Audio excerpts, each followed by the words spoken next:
Hello everyone, and welcome at the national conference titled Wishing Table – Climate-Friendly Event Catering. This conference is co-organized by several partners: Umanotera, Conventa, Ljubljana Tourism and the Slovenian Convention Bureau. It's part of the Podnebni meni or Climate Menu project. It's financed by the financing instrument of the German Ministry of Economy and Climate Change. Today we'll start with a bigger picture regarding food, and later we will hear examples of good practices, one from abroad and 3 from Slovenia. As you can see, later we'll be able to listen to experts on the area, on the topic, and later there will also be time for questions. We have a busy schedule, so we'll try to be efficient and on time. We'll have a 30-minute break at 11 a.m. and later we will meet again for another hour where we'll be happy to hear your opinions on environmentally friendly catering. Without further ado, let me invite to the floor Nika Tavčar from the Slovenian Foundation for Sustainable Development, Umanotera. As you can see behind me, there are some photos that were shot 6 days ago. There are environmental protests taking part in Ljubljana, Maribor and Koper, and there we demanded from the authorities to tackle the climate change in a suitable manner. The young people that attended the protests were there because we are afraid. We are anxious because each year we face the consequences of the climate and environmental crisis. This will not happen sometime in the distant future, but this is a reality that many people face now. Last year was among the warmest in the last 150 years. In Sicily, the highest temperature in Europe was measured. In the Antarctic, an iceberg broke off that is the size of 1/4 of Slovenia. Europe faces wildfires, floods, heat waves, and rising sea levels. This is at a catastrophic scale. The most recent report, IPCC, by the Intergovernmental Panel on Climate Change, published at the end of February, clearly shows that to avoid global temperatures rising above 1.5 degrees Celsius, we need to reduce our emissions. It is time to act. How is all of this related to food? Last year's environmental international studies have shown that in 2015, food production accounted for 1/3 of human emissions. Let me stress again, 1/3 of all global emissions. Most of these emissions can be attributed to agriculture and the changing use of land. Here, the biggest share can be attributed to chopping trees for fields, pastures, including animal feed that is then imported to Europe. Today's way of food production leads to a loss in biodiversity, to degrading quality of drinking water, and to soil depletion. This all goes to show that the current food supply system is one of the main culprits for the environmental and ecosystem crisis we are facing. The way of life and the way we eat in the global north, including Slovenia, is far from sustainable. People and organizations, with their decisions on what kind of food they buy and eat, directly drive the production and supply of food. Food, or rather food-laden tables, are an integral part of business and personal gatherings. They help communicate our messages, they help make relations. This is where we create memories and relationships.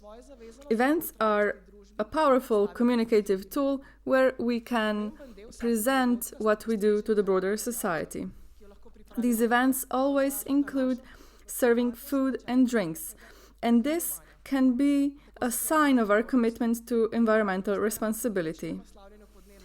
We can play an active part in addressing the climate crisis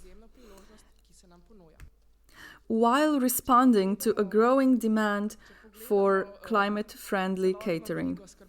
Looking at the entire food supply chain and related emissions, we can boil it down to 7 principles of more climate-friendly approach.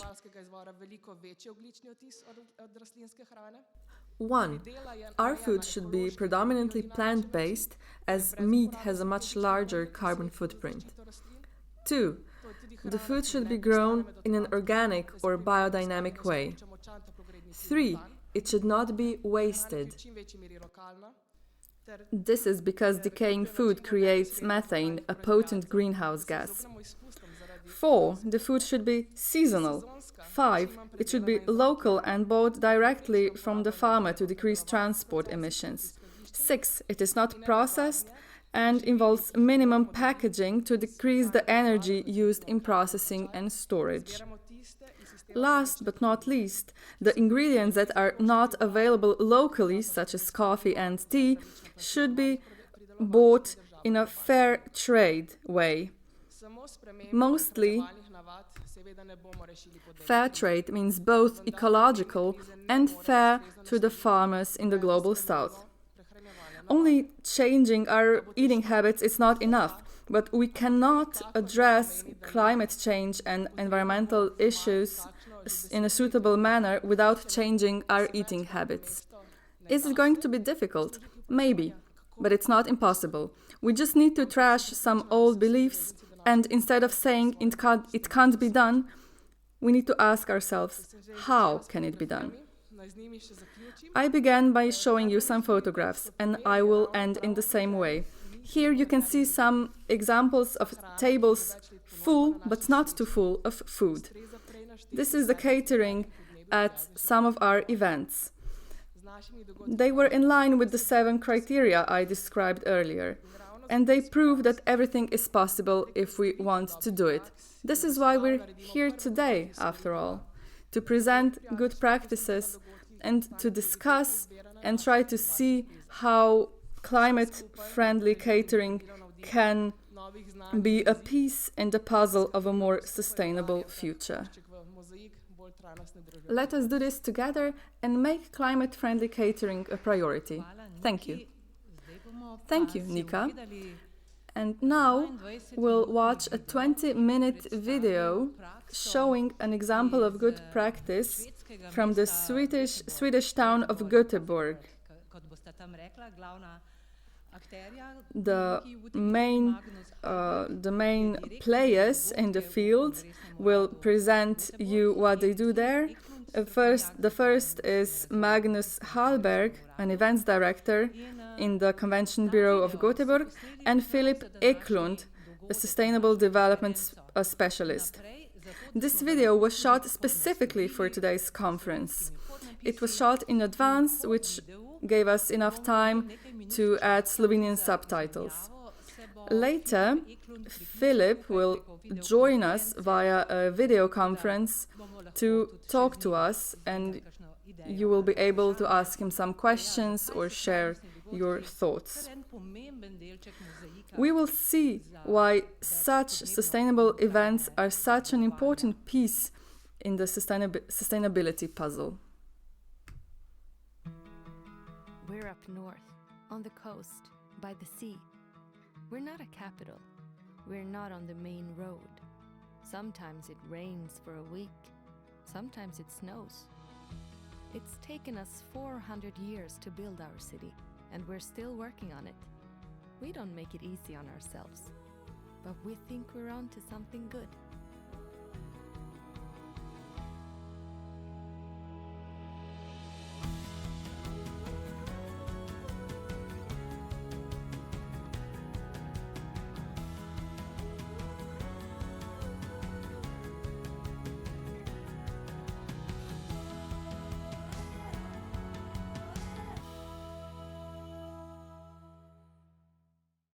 Hi, my name is Magnus Hallberg and I am the event director at Gothenburg Co., which is the destination company in Gothenburg, Sweden.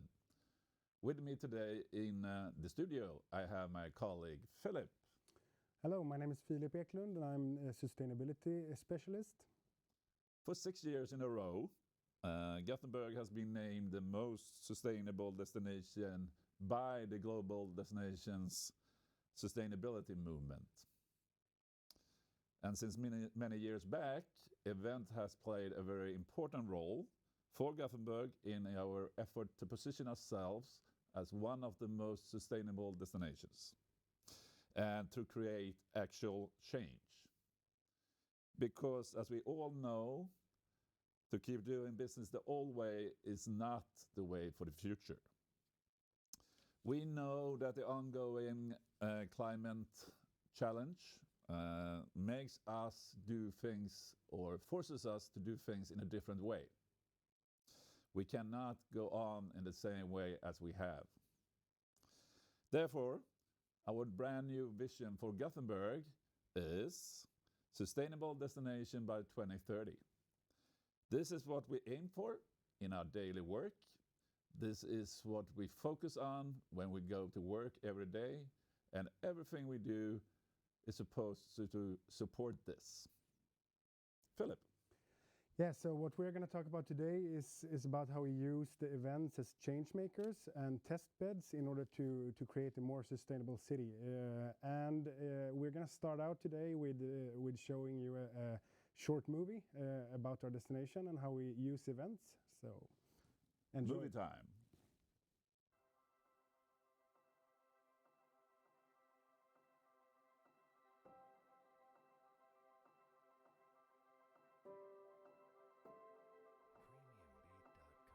"30 years ago, Gothenburg decided to become one of the best event cities in Europe. We decided to treat events as a unique resource and to give organizers all the support that they can possibly need. Today, we are a world leader in sustainable events and a first choice for organizers looking for a city where everything is close, where you get a warm welcome, and where events are designed to leave a legacy. To us, your event is not important, it is vital."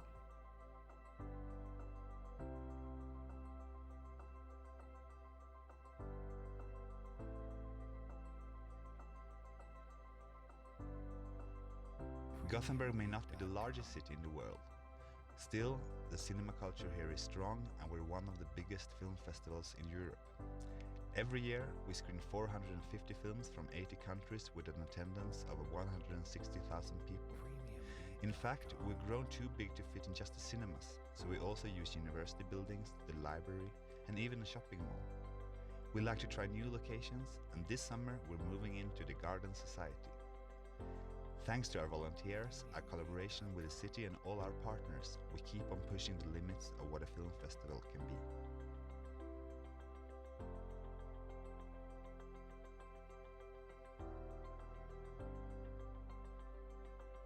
Gothenburg is an event city. Our job is to help things run safely. To work close with event organizers comes naturally. Over the years, we had events in all parts of the city.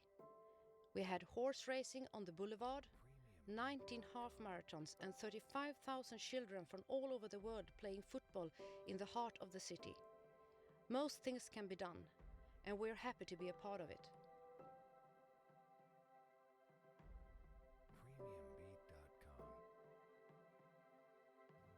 As a show jumper, what it all boils down to is clearing 14 obstacles as fast as you can, without making any mistakes. It's all over in a minute, sometimes less. You need to be able to find your focus, count every step, and get rid of distractions. To be able to walk from the hotel to the arena. To have my horses just minutes away. All of that makes it easier to do what I'm here for. To be the fastest rider and to win.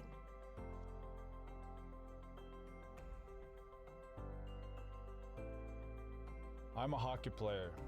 I've been doing this for 20 years now. When I was a kid, my father used to take me and my brother to see Frölunda at Scandinavium. That's where it all started. Since then, I've been to the NHL and back. The fans in Gothenburg, there's nothing like them really. They had my back since day one, and you can tell there's a huge love for the sport. Every time there's a game, hockey, football, whatever, it's like the whole city turns up to cheer. This is home.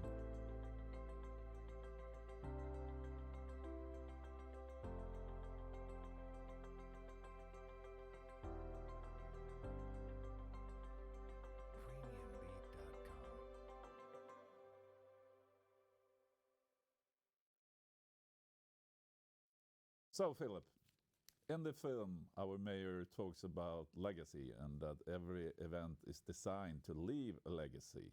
What does she mean with that? Legacy is kind of a complex word in terms of events. However, I would say that balance is a key word in terms of legacy, and I think we've known for quite a while that events is actually good for the economy of the city. But what's important now in terms of a climate crisis happening and ongoing, I think it's important to have balance in the legacy. And what we are working with right now, and which is very important, is to actually balance the cost and the impacts from the events. And what we are aiming for is to create as much value as possible without the negative costs. So let me give you an example there. For example, you have a great event giving enormous amount of value and economy to the city. However, you serve the Atlantic cod, and as a negative impact from the event, the cod gets fished out. That's not what we aim for here. So what we need to do is to actually see all those aspects of doing events and try to get a great value without the negative impact. And I think that's all about what events are all about in this case. Mm-hmm. And when we talk about challenges, which challenges has been the greatest one to address out of a sustainability perspective? Sustainability is such a broad word. I think legacy is it puts the perfect word on it, and the challenge is to see sustainability out of a broad perspective. And I think in some terms, in order to learn what sustainability is and what we need to do, it's about seeing the whole picture. And for one, to name one practical example, I would say that clean energy is something that we've been working on a lot in Gothenburg, and all premises and venues where we actually do events is able to use clean energy and renewable sources, which is amazing. Another thing that is quite challenging in the city festival kind of environment is to work with disposable free events. Events, we know for a fact that it's a lot of trash, it's a lot of waste, and once you have that in the city center, it's a lot of transportation and a lot of costs to it as well. So that would also be something that's kind of a challenge. But we've been developing projects to solve that matter. But I would say setting goals is one of the most important things to do here. In order to work. I agree. And you mentioned food. You mentioned the cod in the Atlantic that we love so much here on the west coast in Sweden. And Gothenburg is a very well-known food and beverage destination. We have our seafood, of course, since we are located right on the sea or right on the coast. And we are also known more or less as the beer capital in Sweden. Yeah, food is super interesting, and something that's what every person meet once they come to an event. You see the food, and it also means that the food carries a symbol in itself. For example, if if you only serve meat, for example, that would tell you something about how you work with sustainability. So for sure, I think it's a very important perspective, and to mention the local breweries, that's also a way to let them into the events. That's also a way to get an image of the city and to show all the visitors, which is our visitors and our citizens, to show them that this is something that we like. So it's super important, and we've been working on to put more local beverages and food on the festivals. But it's also, I think, in terms of food, I think organic is one thing that is super important, and in terms of sea food, MSC is of course an important mark that kind of makes sure that it's not fished out, for example. And local, I think that's something that you need to lift up even more. I think in terms of transportation, for example, local is super important. Yeah. If you transport all the beers, for example, imported, which wasn't unusual just up to for a few years ago, then it's a lot of transportation connected just to the beer, for example. And I think another important thing in terms of food that you need to handle is also the food waste. In international perspective, I think a third of all the food that gets grown is actually thrown away. Yeah. So it's super important also here to work actively to reduce the waste and also communicate about it, because what we do with the events and the food is actually to inspire and communicate to our visitors to act on whatever we do on the events back at home. So that's, I think, to connect to what I spoke about early on as a change maker. What we do with the food on the event gets something that inspires people. That's true. And we also have, here we have a picture of a city festival that is famous in Gothenburg called Way Out West. And they took some quite dramatic decisions some years back. For sure. Yeah. Can you tell us a little bit about them? Absolutely, and I think vegetarian, we didn't really connect to that earlier, but I think using less meat as a part of the food, the whole food industry is super important, and that's something you know in an international perspective and both local perspective. And we've been working with vegetarian for quite some time in a lot of events that we have. And you can take different approaches here, and I think there are a few interesting approaches. I would like to mention on one of our absolute biggest culture festivals, we've been working a lot with inspiring stuff connected to the vegetarian, and also make sure that all the food vendors have vegetarian options, which is super important. So I think there we reached about 55 to 60% of vegetarian as a whole. And it's also important to lift up the vegetarian, because it might not be a norm to eat vegetarian, so it's important to actually make it look better. It's even there. It's about communication. Whoever who don't really like a pizza margarita, for example, and you don't need to brand that as vegetarian, but it still lowers the impact from the meat. But in terms of Way Out West, I think it's super important. What they did, as you mentioned, was that they took away all the meat. So it's a totally vegetarian festival, which kind of made a lot of people react, both positive and negative. And it's a huge music festival with up to 35,000 guests. And I think what they did might seem radical, but what they did was actually to image themselves, and I think that's one of the reasons why they're still relevant, because they show that there is another way of doing it, and people love it. Even though some people think that, okay, I would like my meat, I eat meat. What they did was that while doing that, they tried to change people's behavior, and they made it as an important discussion point. And whatever happened, again, to the changemaker thing, how much does people afterwards discuss about the vegetarian and why they did it? And that kind of starts a movement, I think is super important. So food and drinks is one important area that we focus on together with our partners, like Way Out West. Switching from a lot of meat products to less meat products, for instance, is one way. Yeah. But we have done other things as well when it comes to climate action. Yeah. I know we have a list in the background here. I would know that we have done things with staff uniforms, Yeah. cutlery, and all that. Could you tell us a little bit about it?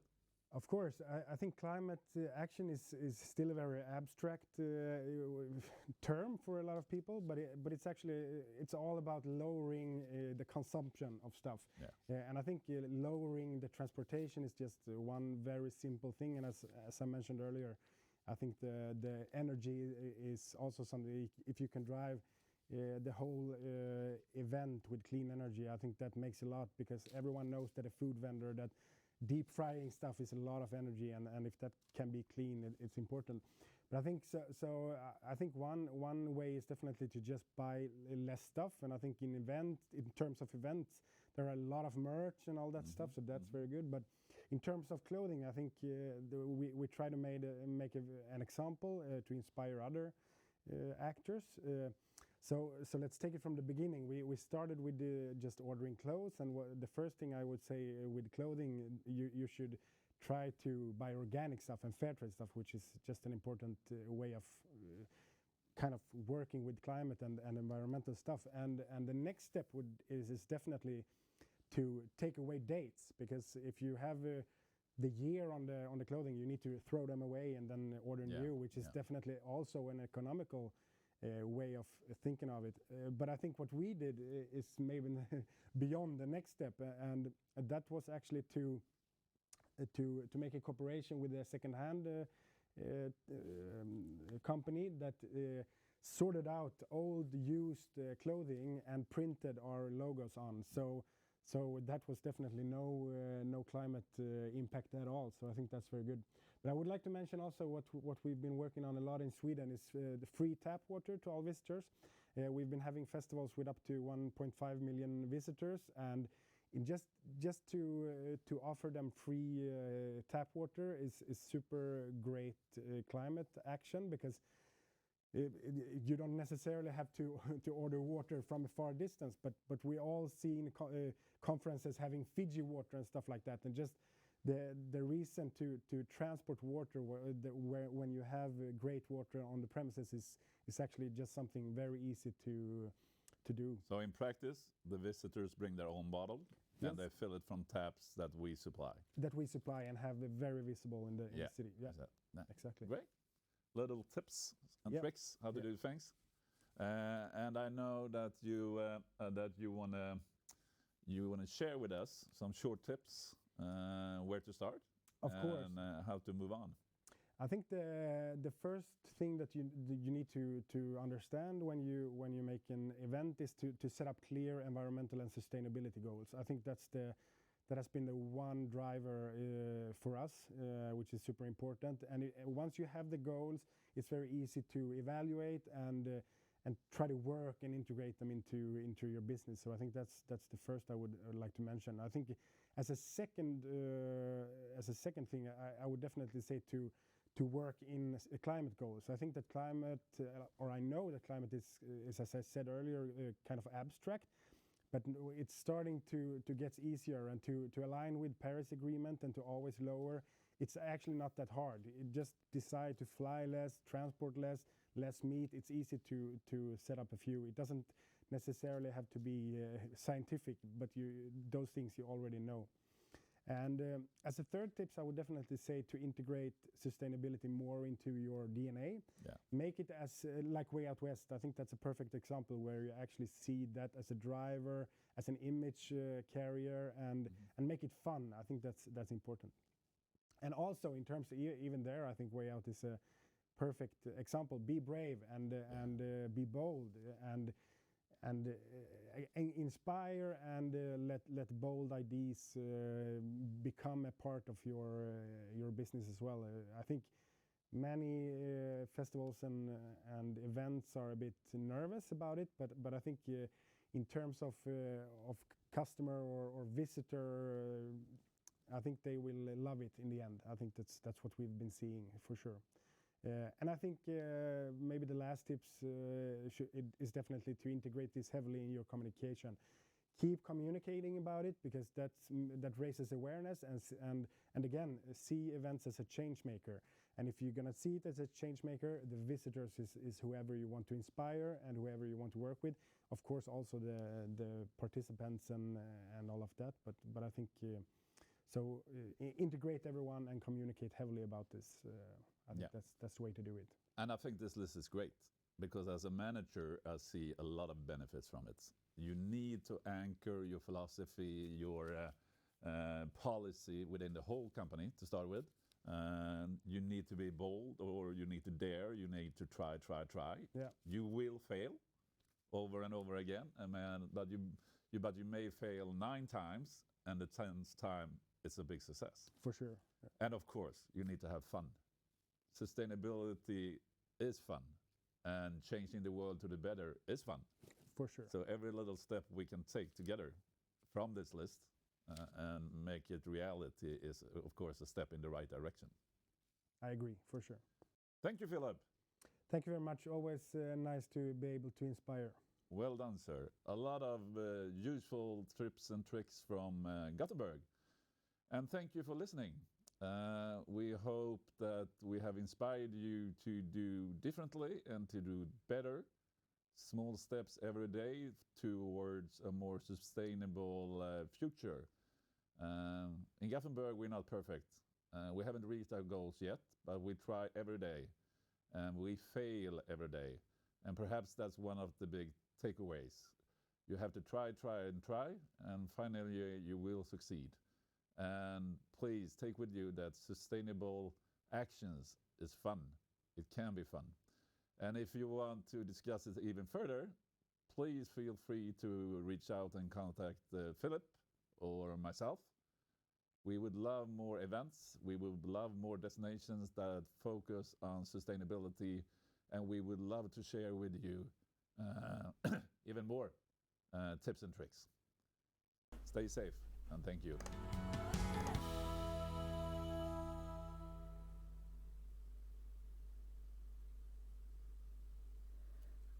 Welcome back. Now Filip will join us via a video conference. We will now have some time for questions. If you're interested to learn more, or if we run out of time, both of our guests said that they are also available to answer your questions later via email. My name is Katja. My question would be, how did you send your message about sustainability to the decision makers? Because as I see it, is the big challenge to succeed with the decision-making process, so they understand that these are necessary steps. Okay, if I repeat the question was about the decision-making process, and how do you convince the decision makers in this process about your sustainability agenda? Wow, big question. I would say it's of course different, because we both have the event organizers, which is one part here, and some of them are actually governmental funded, and then of course we are also from the government. So we have decisions from the politicians, which is of course super and a bit easier. So it kind of depends on from what perspective. Was the question from the perspective it's an organizer that is private funded, or?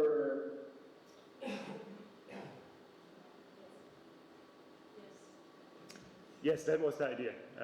Organizer that is privately funded.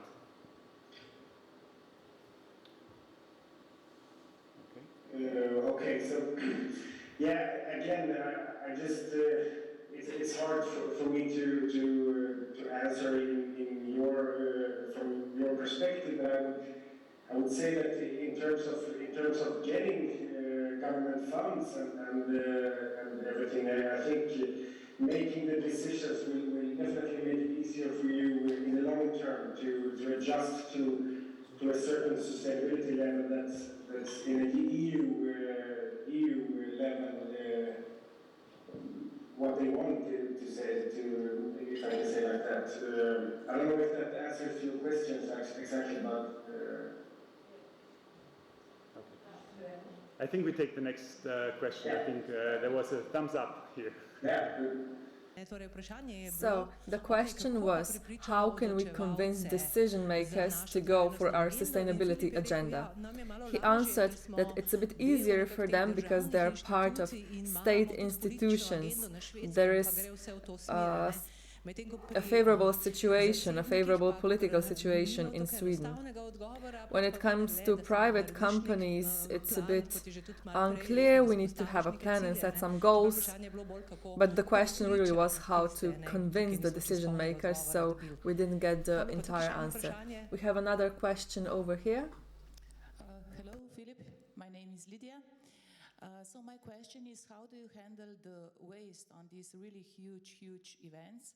Like when there are tens of thousands of people, is plastic totally forbidden, or how do you handle this? Because this I see here is still a problem. Thank you. Could you hear the question, Philip, or shall I repeat? Repeat, please. Okay, the question is about waste at very big events, so events with 10,000 people or more. And how do you handle that waste? Do you forbid completely plastic? Some ideas about this issue. I think in general terms, from an organizer perspective in Gothenburg, we have quite a big organization that helps also from the city. So I think the question in terms of waste is that it's organized that the city helps, or at least, sometimes the events organizer, of course, have to pay for it, but we have the infrastructure for it. So you get help from the city to actually arrange with bins, and at the same time, you also demand that you can't use too much waste. So it's about both ways here. The city helps with the infrastructure to actually handle all the waste, and then that's a big help from the city, even though it sometimes again costs money. But then also, as an event organizer, you demand and you organize yourself with the structured work to actually lower the amount of waste each year. So we've been working a lot with that. So for one, we sort out everything that we can, and we forbid some plastics, of course, in relation to all our projects there with the disposable free, and also paper in some terms. And then also we every year try to lower the amount of waste in relation to each participant of the. So if it's 1 million visitors, which in some cases we have, then we try to lower per gram on each visitor, and that's and you do that with the structured work for several years. But start drawing up goals and then try to work against them, and also cooperate with the cities with the infrastructure. The question was, how can we handle the enormous amounts of waste created in large events? He answered that there are two ways to improve this. They have active cooperation with the city. They take care of the infrastructure and ensure that there are enough waste bins. Secondly, their waste reduction is very strategic. They make plans in terms of grams per participant, so grams of waste per participant. They try to replace plastic with other materials, and they improve their goals and make them more ambitious year by year. We have another question from someone over there in the middle. Hi, Philip. My name is Bastian. One of the topics which we're discussing today is food. And as we know, in the total amount of the event, food represents quite a big amount of the carbon footprint. And on the other hand, I can see that there are lots of calculators which are easy to find around the world to measure the transportation carbon footprint. And on the other hand, I don't see many opportunities to measure pretty much precisely the food carbon footprint. So what is your idea about it? Which measurements are you using? And at the end, are you doing any kind of offsetting of those carbon footprints connected with the food? Thank you.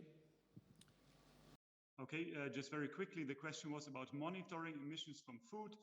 For transport, we have good calculators. For food, we don't so much. So how do you calculate that? And then at the end, after the event, whether you offset the emissions from the event and from food in particular. So to start out with the first part of the question, we have in fact a few systems in Sweden which are very particular in terms of even food here. And I think they are reachable even from a global perspective. Even though I know that some events have been using those because they are kind of detailed, but I think in general terms, I would say that my biggest tips here would be to catch the terms that you can easily see. I mean, for example, meat. You know for a fact that meat is a higher impact. So start with whatever is easy to understand and easy to draw up rules with, and then let the calculation come afterwards. I think a lot can be done with just deciding that try to lower. For example, in years we just decided to fly less, for example, and that was so easy. We didn't need to calculate that, and we made progress even without that. But as I said, I think also there are some systems, and I think there will be even more in the upcoming years for sure. But again, I think much can be done without it. And as your other question about the offset, I think the most important thing here is to actually lower the impact we have, maybe not to offset. Of course, offset is also a way to handle it, because if you always have to pay for the offset, that will give you an incentive to lower, so that could be a good way to work. However, from my part of perspective, we are governmental funded. We are not allowed to make offset because the tax money should go to other stuff. But I think. But again, I think if you find out a good way to use the offset, I think you should. But lowering is definitely the most important thing here, and I think that's a good focus. Okay. Now a short summary. The question was: so there are indicators to measure the carbon footprint of transport. What about food? What do you use? Filip answered that they do have some quite detailed indicators, but he recommends you to use simple and accessible indicators such as meat consumption, for example. This could serve as a basis for our goals. The second question was whether they use a way to offset carbon footprint.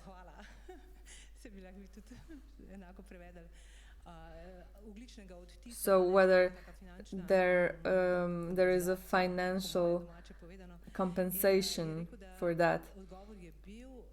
The answer was that not really, because they're part of a state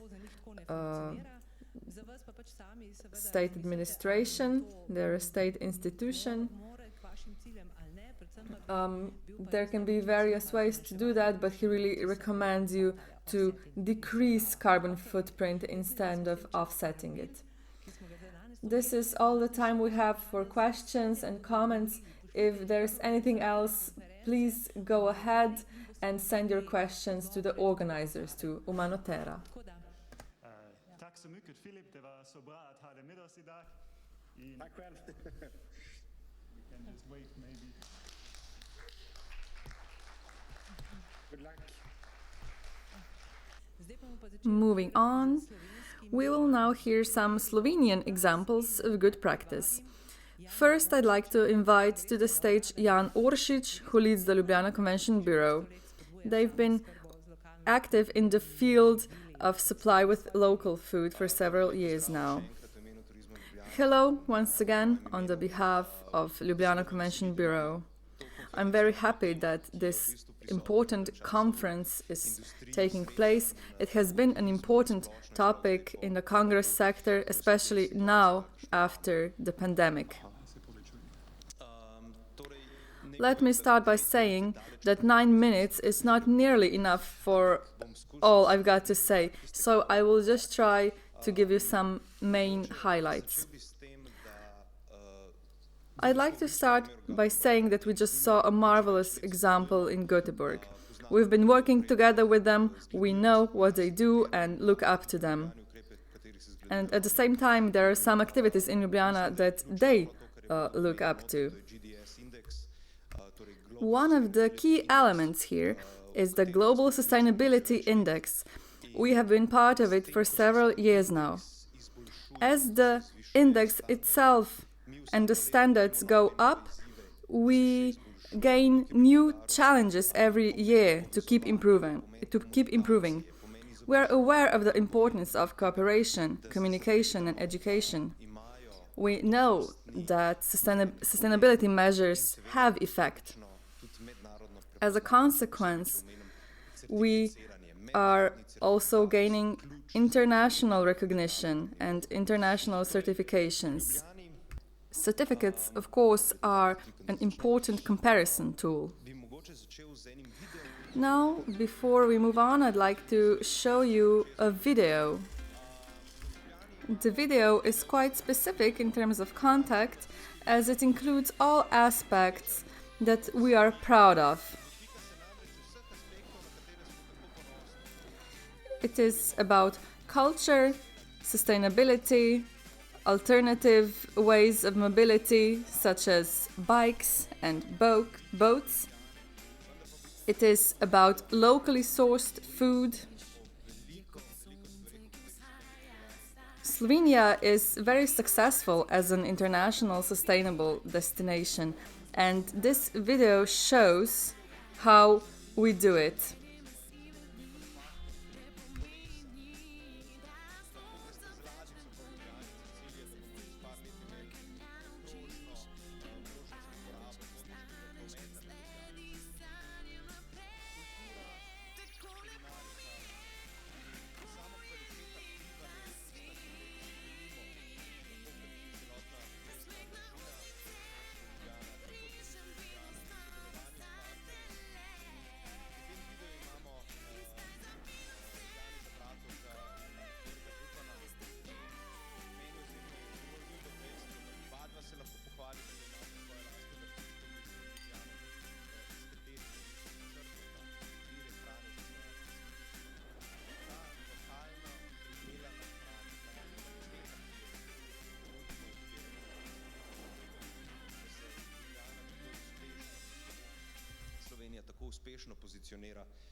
Because of everything we just saw, Slovenia is very successful as an international sustainable destination.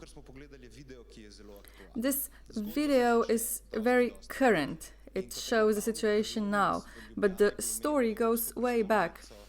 One of the important milestones was Ljubljana being the European Green Capital in 2016. Already, as Ljubljana was preparing for this, already in the candidacy stage, and as being the only city in the region, we adopted various measures. You probably know some of them, for example, closing streets to cars in the city center, improving the quality of life. We have done a lot back then already. But also, in the field of food, we have done important steps. The first step was Okusi Ljubljane, or the tastes of Ljubljana. Following from this were green supply chains that you have probably heard of it. In 1.5 years after launching it, over 17 tons of local food was bought. Tourism, the tourism sector in Ljubljana, as well as hotels and restaurants, and farmers in and around Ljubljana worked together to make this happen. Since 2016, a lot has been done. You've probably heard of several examples of cooperation. that we use to strengthen the importance of the culinary aspect in the sustainable destination, Ljubljana. We want this tradition to be firmly rooted in our tourism. There have been several projects such as Ljubljana Gourmet or the European Food Summit featuring Anna Roš, Andrej Petri and René Redzepi. We've also been very active in the field of business. We try to reduce the environmental footprint of events. A lot has been done in this field. This year, we will have the 14th summit here in Ljubljana. Over the years, the sustainability aspect has grown immensely. I still remember the 2019 conference in Ljubljana with 2,300 participants. All the leftover food was donated to relevant institutions. I'd also like to mention the Gourmet Cup. You may know it or not. It took place again this year. We were really happy to meet in person again. The project is aimed at young people who are still going to school and are able to meet leading chefs and restaurateurs. Another very important project in Ljubljana is Otprta kuhna, or Open Kitchen. It takes place for the 10th year in a row this year. The cooperation has never been so strong as it is now. The Ljubljana tourism works with organizers very closely, and we've had over 300 providers from all around Slovenia. We saw that in this year, additional 33 events related to Otprta kuhna have taken place. Otprta kuhna has had over 20,000 visitors. The project is so important because it not only democratizes the access to culinary experiences, but also fosters sustainability and variety of food. Further, it raises awareness among the users and visitors.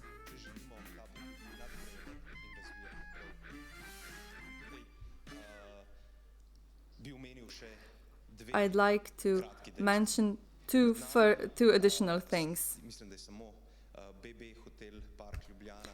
BB Hotel Park Ljubljana has a rooftop beehive. I think it's the only hotel in Ljubljana that has this.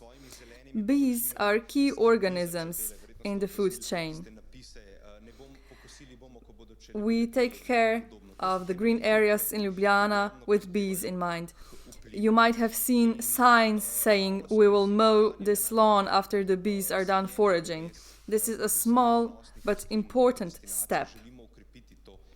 We are conserving nature, planting trees and bee-friendly plants, all to improve the quality of life. There are also over 40 drinking fountains in Ljubljana, showing that Ljubljana is a capital with top quality drinking water. Thank you. Are there any questions at this point? We don't have a lot of time, so please be quick if you have anything to say. There are some comments in the background, but no questions. So let me ask you, how would you answer this question? What are the mindset-changing messages? Then I will invite Aleksander Bohinc to the stage. Well, one thing that will certainly contribute to sustainability in our destination is EU legislation aimed at reducing single-use packaging and plastic. Here it's very important that we constantly raise awareness why it is important to change certain fixed patterns. And this does not mean giving up profits. Let me give you an example. Ljubljana tourism has a rule saying that a tourist guide can have a group of a maximum 25 people. Usually tourists come on buses seating 50 or so people. That means that they need to hire 2 guides.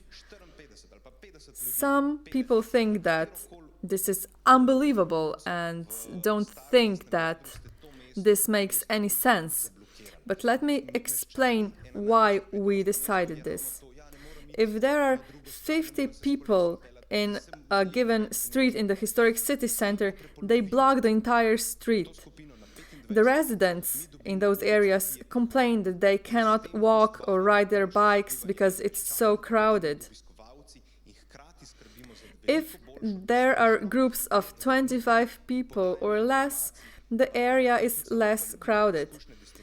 This makes it possible for tourists and residents of Ljubljana to coexist in a better way.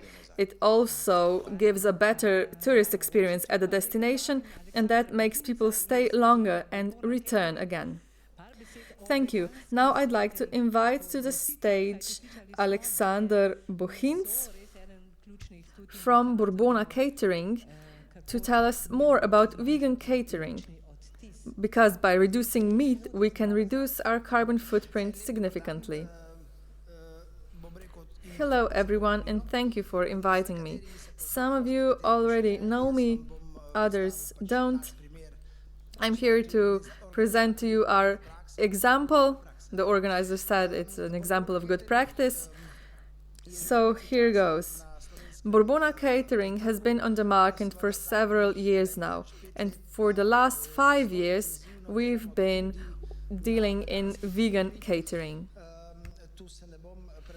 Because we don't have a lot of time, I will not go into details. How did we get the idea to start doing vegan catering, and how did we implement it?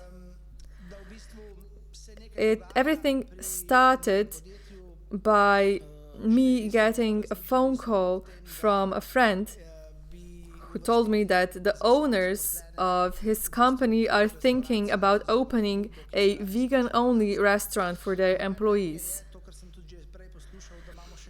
I believe the same thing that has been told before, that a lot needs to be done. I also really like the Gothenburg example. Reducing meat consumption is the most important thing we can do to save the environment. In Slovenia, fried chicken is a typical dish. It's a must almost when it comes to eating. But if we eat chicken every day, we will have a significant carbon footprint, even if we use less plastic. Carbon footprint in meat production, especially beef, is huge. Therefore, other sustainability measures have a comparatively low effect. So after I got this call, I started thinking about vegan food. We did a market analysis, first in Slovenia and then abroad. We went to London and visited some Michelin star restaurants that were also vegan. We found that Slovenia in 2016 and 17 was quite backwards. The veganism was still in its infancy. There were only some fast food vegan options. We need to know that it's not easy to survive on the market offering only vegan dishes. Abroad, this sector is further ahead, and there is more of this mindset that change is needed. I was aware that this is the future and this trend will come to Slovenia sooner or later as well. I thought that this was a good opportunity to learn, so we bought a lot of books, we ordered anything we could find in this field, we experimented with plant-based meals.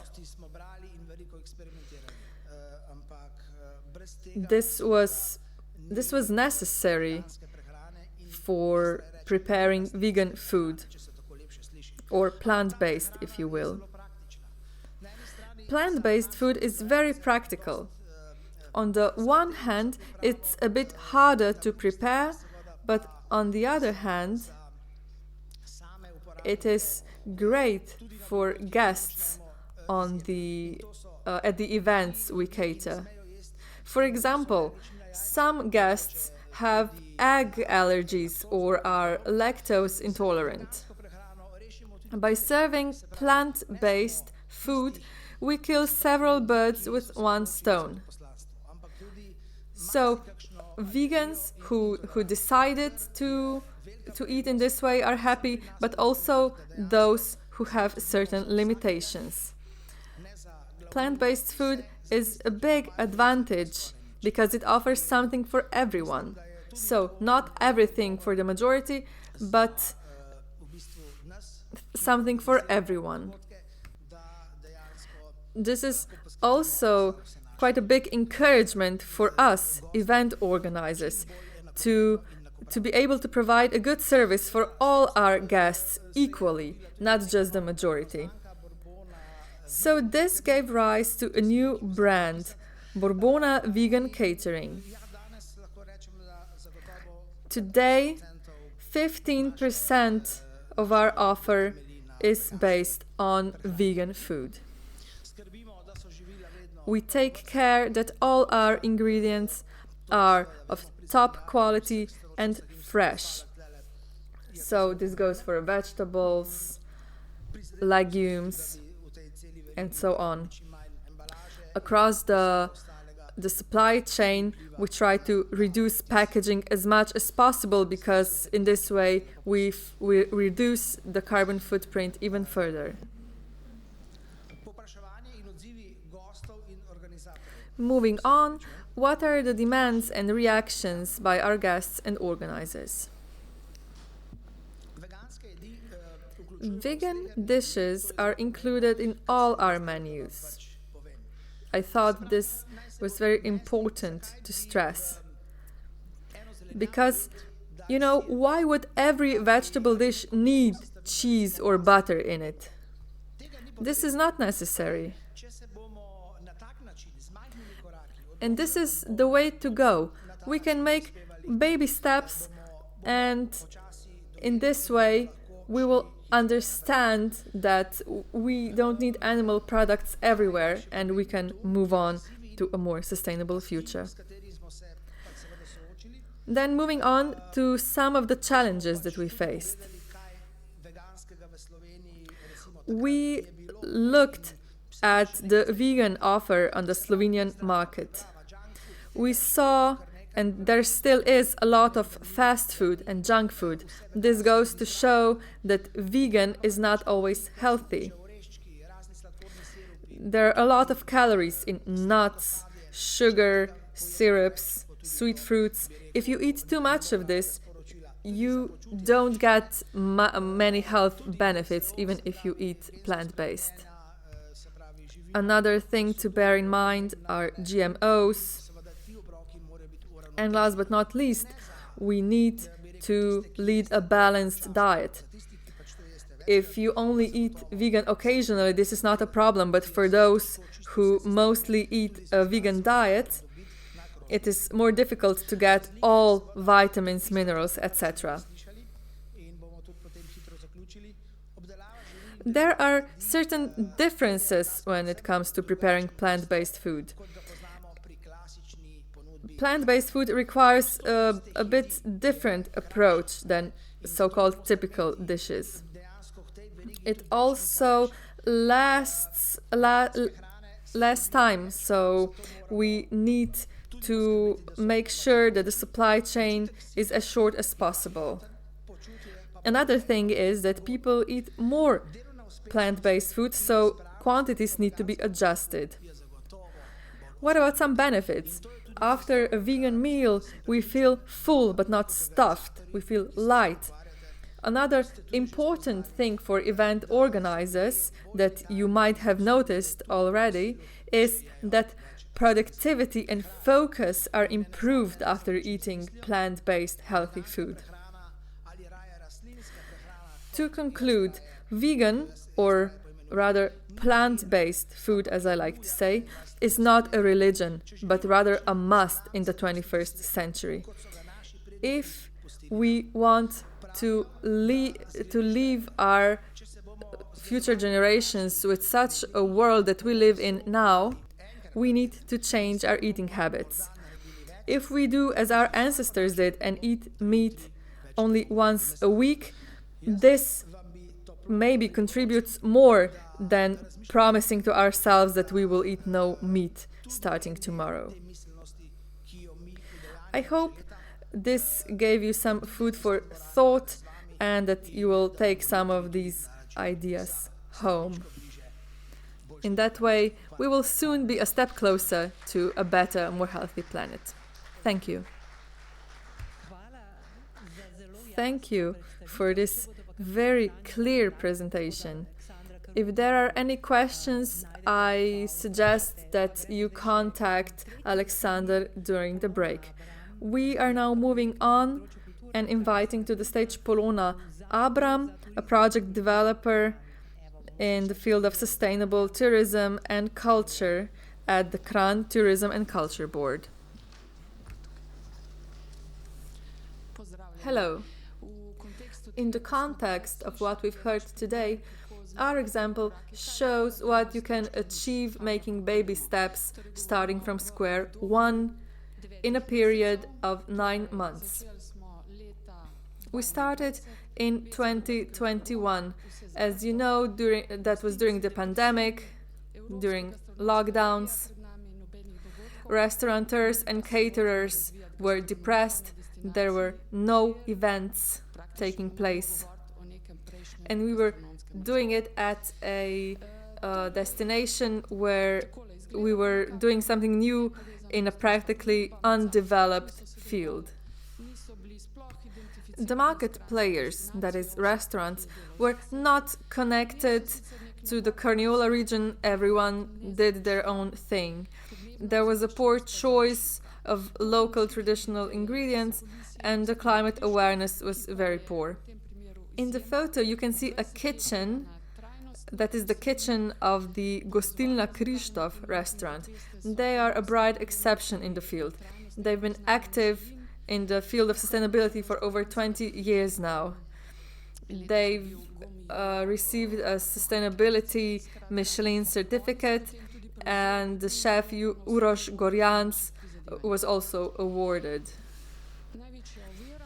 Gostilna Krzysztof took a leading role in our project. The main challenge we faced was the Carniola sausage. In Slovenia, there is a well-known trio of the sausage, beer, and štrukli, or cheese dumplings. We were making a green, sustainable event, and we became aware that the sausage cannot be the leading dish of the future. We needed to convince the providers that we must be environmentally friendly while respecting traditions. We've organized various seminars, meetings, and so on with 9 key restaurant owners. Those were the restaurants who had a vision of their restaurant. We expanded the range of ingredients to buckwheat, millet, barley, and other traditional ingredients. After 8 months, we decided to host an event. We didn't want the event to be too big because this was still in the time of the pandemic. So we organized the Carniola long table for 100 visitors and with 8 food providers. We respected all the sustainability parameters. Do not forget, Kranj is a town of meat. Meanwhile, it has been awarded a green certificate and has begun pushing boundaries in favor of being more climate friendly. The people and institutions of Kranj were quite in favor of what we did. A huge success that we achieved was that we had 2 menus, a vegetarian/meat menu and a vegan menu. This achievement was not easy. We needed to discuss this with chefs and organizers for 2 months ahead. In the end, 30% of people chose the vegan menu, which we find a great success. We also placed a great focus on clean drinking water, and we measured our carbon footprint, at least the minimum. We didn't take into account tractor fuel and so on because this would be very complex. Some of the meals and some of the restaurants even had 0 footprint because they grew their produce in their own garden, they used herbs, plant-based ingredients, and so on. Venison, for example, also has a relatively low footprint. Furthermore, our event was 0 waste. There was no single-use plastic and there was no food wasted. Anything that was left over was taken home in a bag. So there was not a lot of food left over at the venue itself. The event was a big success, even though it was not really picked up by the media. It took place during the pandemic, so it was not very visible, but our visitors were very excited and we were able to achieve all the sustainability goals that we wanted to. Apart from being climate friendly, our event also had a socially responsible side. You cannot be happy hosting an event when knowing that there are hungry people not far from you. So we donated 2,000 euros in sponsor funds to people in need and 30 meals to a maternity home. These were very nice meals that we wanted to share with people that cannot otherwise afford such luxurious and healthy food. This is how we got the idea to create a common gastronomic brand. They are abundant throughout the world and we wanted to have an umbrella brand. Such a brand is needed on a micro location. You need a common denominator to start from. So these are the indicators that we set for ourselves and we are still working on them. That said, we are facing a very difficult period. Restaurant owners are complaining about rising food prices and lack of staff. Some of them are already closing their restaurants. So it is not clear how our climate-friendly trend will continue. So when creating our brand, we used the mythological rooster as a symbol. It was placed by the architect Jože Plečnik at the entrance of the old city center of Ljubljana. This was not a coincidence because the rooster was sent to bring abundance to the world, which it did. But people did not respect it. They took advantage of everything, and in the end they expelled the rooster because he kept telling the people what they are doing wrong. And now we are where we are, at the brink of a climate crisis. The logo is a draft that is still in the making. We currently find that it comes across as too nice. It needs to look stricter. Another symbol that we used was the symbol of a long table. It has always stood for socializing, abundance, solidarity, bringing together the rich and the poor. And while we sat behind the long table, I could feel the energy flowing all around. And now let me just show you a very short presentation video of what we did.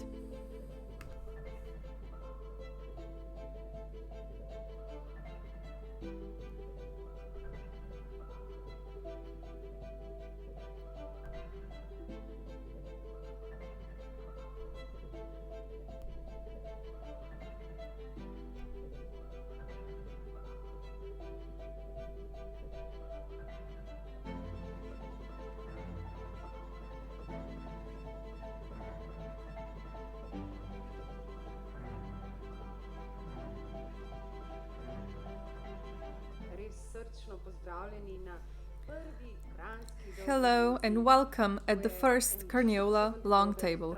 This is a very special and sustainable event.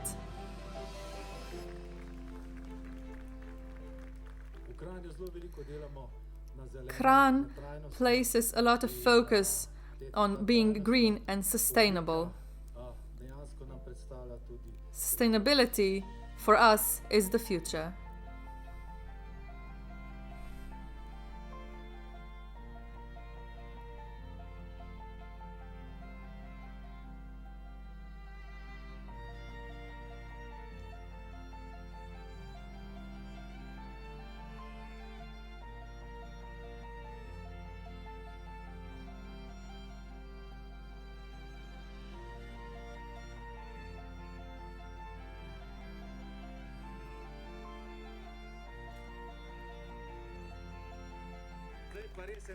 And now, a big round of applause.